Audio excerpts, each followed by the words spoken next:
All right, let's play a little thought for the 2018 Winter Olympics. We're all in agreement that Nigerians are proud of our representatives at the 2018 Winter Olympics, and they've done us proud. Just showing up there is groundbreaking, is historic. They are trailblazers, and most of us will remember this moment for a long time to come. But the girls, they've been talking, they've been reacting. It didn't go the way they planned, but even being here enough is good enough for some of us. But let's listen to the girls, what they had to say immediately after the event and how it makes them feel to be the trailblazers for other young, aspiring Nigerian athletes.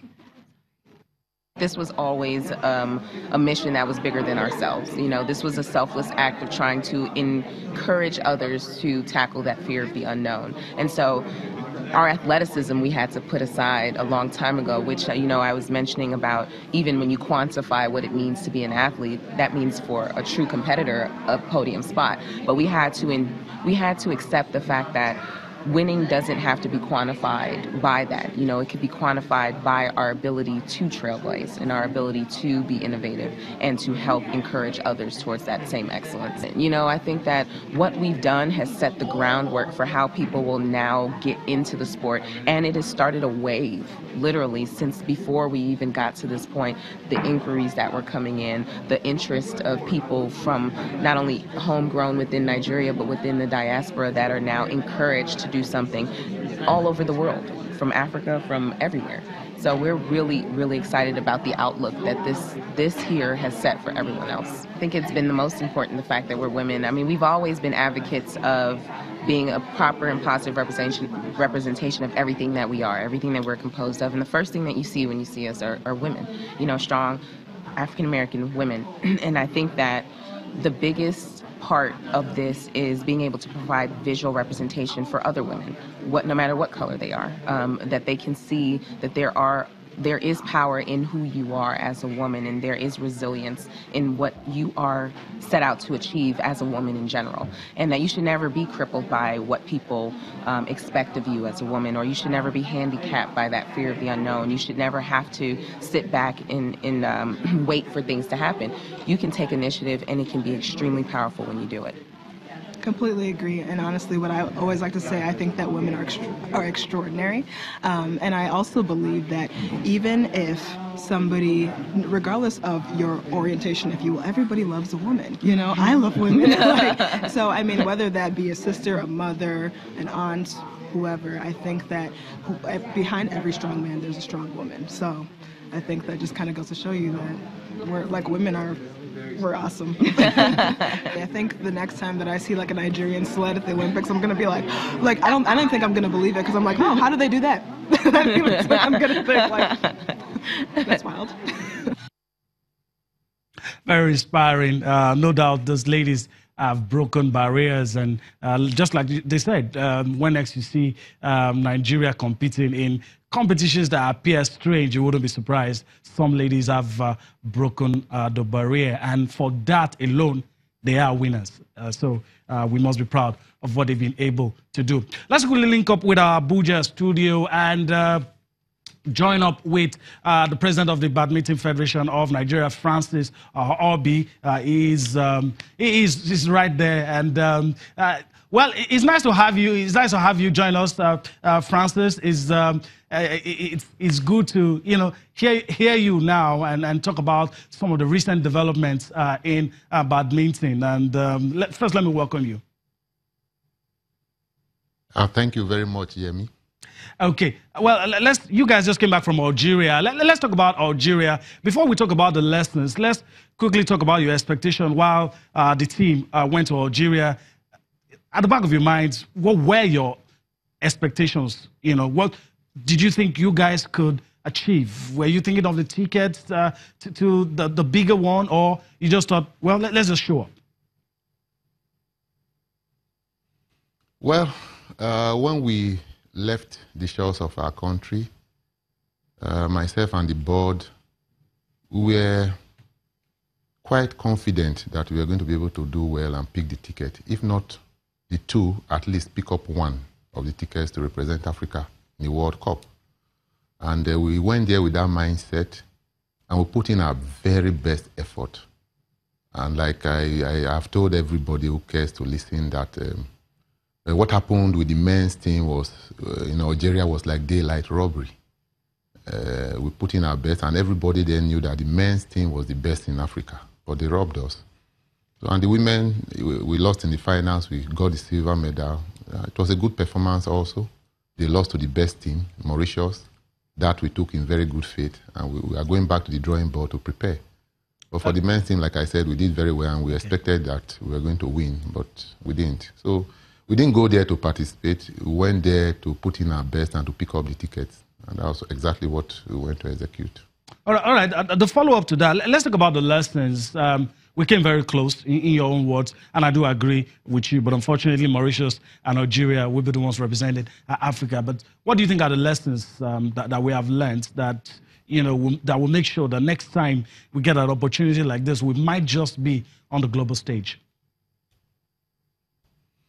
The lessons for me was the fact that from the beginning, for example, in selecting the team, we decided to go with a balanced team in terms of we balanced experience. We got some older players with youth, some younger players, but we tilted more to the youth. So we have more of the younger players in that team. And the whole essence was the fact that we are rebuilding the team. And the intention is for us to take the pole position back in Africa and to dominate the game for the next few years. So we needed to expose our younger players. So it was a good experience in the sense that the younger players have not played before on this kind of huge stage. So some of them, were a bit jittery because of, the kind of, first-time experience for them. But it also, as far as we were concerned, it gave them an opportunity to build their confidence and give them the kind of mental strength and toughness they need to compete at this kind of level. So for me, that we didn't win it, yes, we are not too happy, but also we are still happy that we had the opportunity to expose our younger players, and they were able to hold their own. I will tell you that some of our young players were the attraction. A lot of coaches who came there were coming to ask me questions. When did you discover these players? How did you bring them up to be able to perform at this level? And they were very impressed with their performance. So for me, it was a good outing. We were able to, as far as Africa was concerned, we went there to give them an idea of what is coming. Let me just put it that way. Okay, that's good to hear. All right, let's leave the 2018 All-African Badminton Championship. Let's leave it aside. Let's talk about developmental plans. Let's talk about the plans of your federation to develop the game. And while you are, answering that, let's also talk about the interest level, among young people in Nigeria. Well, our plans, early in the year, we rolled out our calendar for the year, and we have a lot of activities. We actually have a very busy calendar, and we have some activities, programs for the senior players, and we have quite a few for the age grade, like age grade tournaments for the younger ones. We also intend to take the game back to schools. So we'll be starting that program somewhere, along the line. Grassroots development is very important to us because we want to have something that is sustainable. It's not just to have players now who win tomorrow, and after a while, when they are fading out, we don't have people to take over from them. So we intend to have an under-19 tournament, national, and we intend to attend the under-19 African Championship in July, back in Algeria again this year. So those are some of the programs, and then we have some senior tournaments, both within and outside the country, that we want our players to attend. I tell people, no matter how good a player is, if you don't expose him to competition, he can never really, have a true test of his abilities. So we want to expose them, and that exposure is very critical because it will also improve their confidence level. And once that is attained, they can face any player, any day. The man who won from Mauritius is ranked number 68 in the world presently before this championship. As of today, a new ranking will come up, and I'm sure he will go up higher in ranking. He's based in Europe. He plays as many international championships as possible. But our players say if they remain here, there's no way they can improve. There's no way they can go up in world ranking. So basically, we want to have more activities for them, expose them to as many games as possible, and also working on the technical aspect. Make sure we have enough hands. Our coaches are getting to attend courses to refresh themselves and upgrade themselves in terms of the skills and the coaching skills needed to have players perform at the highest level. So it's going to be a total package. We will not concentrate on the players alone, as we are trying to have programs for them to develop. We also look at coaches to also give them the necessary tools they will need to be able to take these players and guide them to greater heights. All right. The follow-up to that question that I was trying to ask you, Francis, was talking about the younger generation. How do you attract them? I mean, you're up against more popular sports like football, basketball. So how do you attract the younger generation? You talked about, replacing the guys that are old, that are, gradually exiting the scene. So how do you attract the younger generation? How do you stimulate interest in badminton? What are some of the plans that you have to ensure that there's no generational gap and that the production line is still intact? Okay, I mentioned earlier that we intend to take the game back to schools. There's a program by the world body, the WBF. It's called Shuttle Time. Is to take this sport back to the schools. And what we intend to do, which we are starting very soon, identify schools, for example. Badminton is an indoor game. Yeah. But in some schools where we won't get halls and we really want to take the game there, we might have to make do with outdoor. But basically, first and foremost, we identify schools that have halls. We go there, partner with the schools, mark out the halls in their schools. We want to locally fabricate the net poles, mobile net poles that we can deploy.